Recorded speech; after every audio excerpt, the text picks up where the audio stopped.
పులి అనిల్ గారు Congress party senior నాయకులు అధికార ప్రతినిధి, శంకరల్ రవికుమార్ గారు భారతీయ జనతా పార్టీ నాయకులు మరి కాసేపట్లో జాయిన్ కాబోతున్నారు. ప్రొఫెసర్ శేషు గారు ప్రముఖ రాజకీయ విశ్లేషకులు మనతో పాటు జాయిన్ అవుతున్నారు. ముందుగా బీఆర్ఎస్ పార్టీ వర్షన్ తీసుకుంటాం. సో కవిత చాలా సంచలన కామెంట్ చేసింది. హరీష్ రావు డబ్బులు దండుకున్నాడు, అవినీతి ఆరోపణలు మొత్తం అంటే ఇండైరెక్ట్గా ఏంటంటే అవినీతి కేసీఆర్కి సంబంధం లేదు, అవినీతి జరిగితే చేసింది హరీష్ రావు అని కామెంట్ చేయడం జరిగింది. చాలా సంచలన ఆరోపణలు. ఎట్లా చూస్తుంది BRS party? Good evening INS viewers and తోటి ప్యానల్ మెంబర్స్కు. ఈరోజు కవిత గారు చేసిన దాంట్లో నాకు కొత్త ఏం కనపడట్లేదు. కవిత గారి దగ్గర ఉన్న రెండు ఆప్షన్లు ఉన్నాయి. ఒకటి పార్టీలకు వెళ్ళి బయటికి పోవడమా, రెండవది డాడీ చెప్పినట్టు వినడమా. డాడీ అనే వ్యక్తి కేసీఆర్ గారు సౌత్ ఇండియాలో ఒక లెజెండరీ క్యారెక్టర్ వ్యక్తి. ఆయన ఉద్యమాలు చెల్లించిన చరిత్ర, ప్రపంచ చరిత్రలోనే అన్నిసార్లు గెలిచిన క్యారెక్టర్ ఉన్న వ్యక్తి ఇప్పటివరకు ఎవరు లేరు. కాబట్టి రేపు పొద్దున ఉద్యమకారులందరూ ఆయన కొడుకులమే బిడ్డలమే. కవిత ఒక్కతే కాదు, రేపు అవసరం అనుకుంటే కవితను బయటపెట్టడానికి కూడా కేసీఆర్ గారికి దమ్ము ధైర్యం ఉంది. కాబట్టి మేము అందరం వెయిట్ చేస్తున్నాం. కేసీఆర్ గారి మాటే మా పూల బాట, మా బాణం. నేనేమంటున్నానంటే, కానీ కవిత కేసీఆర్ ని వెనకేసుకొస్తుంది, కేసీఆర్ ని భుజానం మోస్తూనే హరీష్ రావుని కాల్ చేసింది ఈరోజు.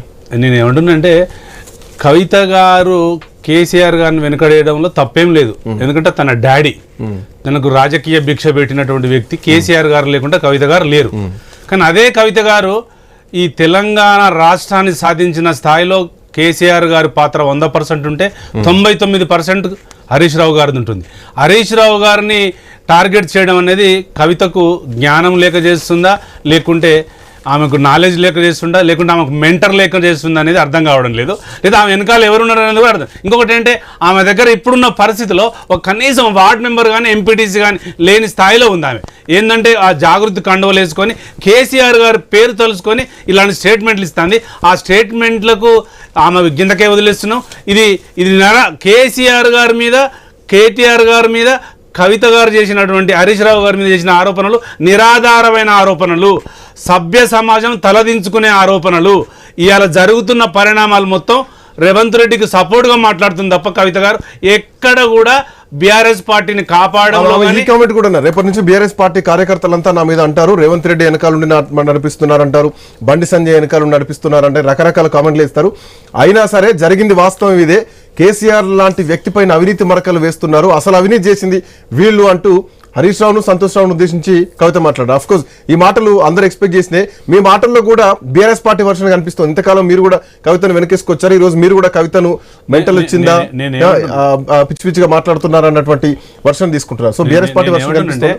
ఇప్పటికైనా గౌరవ్ కేసీఆర్ గారికి, హరీష్ రావు గారికి కవిత గారి మీద అమోఘమైనటువంటి ప్రేమ ఉంది. తెలంగాణ ఉద్యమ నాయకురాలు, ఒక ఝాన్సీ బాయ్, లక్ష్మీబాయి లెక్క, ఒక రుద్రమదేవి లెక్క తెలంగాణ కోసం పోరాడిన వ్యక్తి.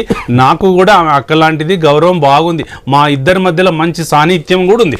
కానీ నేనేమంటున్నానంటే, మీ నిలువుటద్దాన్ని మీరే పలకొట్టుకోకండి. మీ నిలువుటద్దాన్ని మీరే పగలగొట్టుకుంటే రేపు ఉద్యమకారుగా పేరుగా నిలిచిపోయే స్థాయి నుంచి దిగజారిపోయే స్థాయికి వస్తారు. కాబట్టి ఇది చిన్న సమస్యనే. తెలంగాణలో ఉన్న బీఆర్ఎస్ పార్టీ సభ్యత్వం 68 లక్షలు, అందులో మీదొక సభ్యత్వం 68 లక్షల సభ్యత్వం వెళ్ళిపోతే ఏం కాదు. మీరు ఒక సభ్యత్వం పోతే ఏమైతుంది, పార్టీకి ఏం కాదు. కార్యకర్తలు పోవడం వేరు, కుటుంబ సభ్యులు పోవడం వేరు. ఇది కుటుంబ సంక్షోభం. కేసీఆర్ గారి దృష్టిలో కుటుంబ సభ్యులు, ఈ బంధుత్వాలు ఏముండవు. ఆయనకు తెలంగాణ అనేది ఒక శ్వాస. తెలంగాణ ఆయన శ్వాస, ఆయన నడవడిక. తెలంగాణను మించిన బంధుత్వాలు, కుమారులు, కూతుర్లు, ఉద్యమకారులు ఆయన ముఖ్యం ఏంటంటే తెలంగాణను కాపాడుకోవడంలో కేసీఆర్ గారే దిట్ట.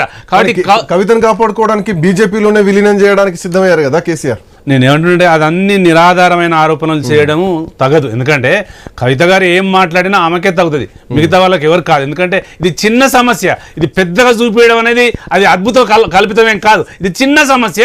సాయంత్రం వరకు కూడా కవిత విషయం చాలా చిన్న సమస్య. లేఖ రిలీజ్ అయ్యి ఇప్పటికి 3 నెలలుగా వస్తుంది. లేఖ వీరు లెవెల్ ఇంతవరకు బయట పెట్టలేదు. కానీ హరీష్ రావు పేరు, సంతోష్ రావు పేరు తీసిన తర్వాత ఇది పార్టీలో పెద్ద సమస్యగా మారిపోయింది. ఏం పెద్ద సమస్య లేదు. లెటర్ సమస్య మార్చిపోయింది. నిన్న అమెరికాకి వెళ్ళి వచ్చిన తర్వాత మళ్ళీ ఇలా ప్రెస్ మీట్ పెట్టి తెలంగాణ అందరి జనాలకు నేను ఉన్నాను చూపించుకోవడం కోసం చెప్తుంది. కేసీఆర్ గారు దీని మీద గత 4 రోజులుగా